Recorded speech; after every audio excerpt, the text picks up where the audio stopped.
Alright, so this is a video on working with receptionist paperwork. First thing is you look here for the program. Just make sure it's the 2012 stuff. Alright, so then you go through. Alright, first thing is they have to fill out when they start working here is this thing here. Alright, so it's in New York State, just tells them that that they know what their pay is and all that kind of jazz. That's an easy one to fill out. Then they have to fill out the W-4. Okay. If they don't know their dependents, just tell them to put either 0 or 1, whichever one. If they put 0, they're going to have more taken out of their check. If they put 1, it'll be less taken out of their check, but more they'll have to pay when the tax comes around. All right, or less they'll get back from taxes. All right, and then they have to fill out the I-9 form. All right, so they fill this out, just the top. That's really all they have to do there, and that's all they really need to fill out. All right, so when you do their check, the receptionists are supposed to sign in every day on this piece of paper. It's called a receptionist sign-in sheet. I keep it on my desktop under receptionist. Okay, so receptionist timesheet right there. All right, so you should be able to find it under receptionist timesheet. All right, so now when the receptionist, when you pay them, you cross off the number here showing that they've been paid. Okay, now the receptionists, when they come in, are supposed to sign in saying, well, they're supposed to put their name or the date of the week. Okay, so that's the Monday of the week. The beginning of the week is a Monday. They put their name there, and then they put what time they come in, and then what time they leave, and then how many hours they worked, and they're supposed to put the number of actions, like how many actions they did for the day.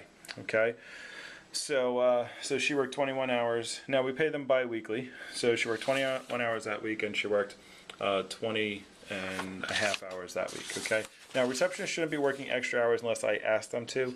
They shouldn't just stay after and then say, oh, okay, like and you tell us, the receptionist, that if you're staying after and you want to help, and we appreciate the help, we need the help, and if we ask you to stay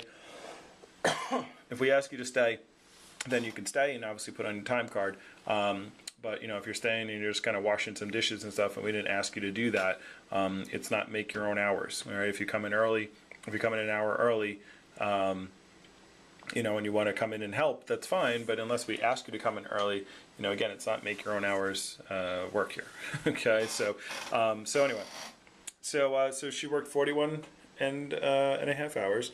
Her pay rate's 8. So you times that together, that gets you the gross pay. All right. Then you got to take out FICA, and that's pretty simple. You just times it by that number. All right, so that's easy. The federal tax sheet looks like this in these papers. Now you got to make sure you get the right one, okay? Because this one says weekly. Okay, the federal one there's no change in the federal one. That's how you can tell there's in the federal and the state. So the federal one, so this is married weekly. We're not doing that. Bi-weekly, married, no. This person isn't married. Now if they are married, then you do the married. All right. Single weekly. Okay, that's close, but that's not what we're looking for. We're looking for single bi-weekly. All right, which I put a little star up there. All right. So she made $332 for the week. Excuse me, for the 2 weeks. So you go down here, 320. Oh, excuse me, between 330 and 340. Now she had put 1 for exceptions. So you just got to know which one is, the receptionist, either 0 or 1. And so it's $11. All right, so it's taken out.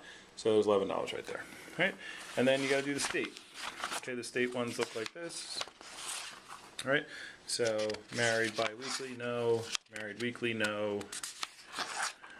Single bi-weekly, no. Yes. Okay, so this one 320 to 340. Issue 1 exception, 90 cents. All right, so that's what went there. All right, and then you just subtract it, and then that's her pay. All right, now it tells you here the white copy is sent up to Olean, yellow copy you give to the receptionist when you pay them, and the pink copy we keep in the folder. We keep in these folders. All right, we got to keep the big pink copies for that reason.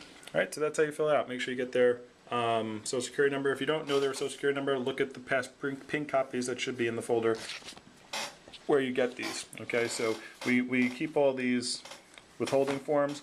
If we get low on withholding forms, all you have to do is send an email to dp@cutco.com and ask for a receptionist withholding forms, or call field service 716-373-6146 and say I need to. How do I get receptionist withholding forms? And they'll send them for free. So when we get low, low meaning like then we have a decent amount here. But when you get to like 5 or 6 of them, call and order more. All right, don't wait for us to run out. Okay, because then it messes up that stuff.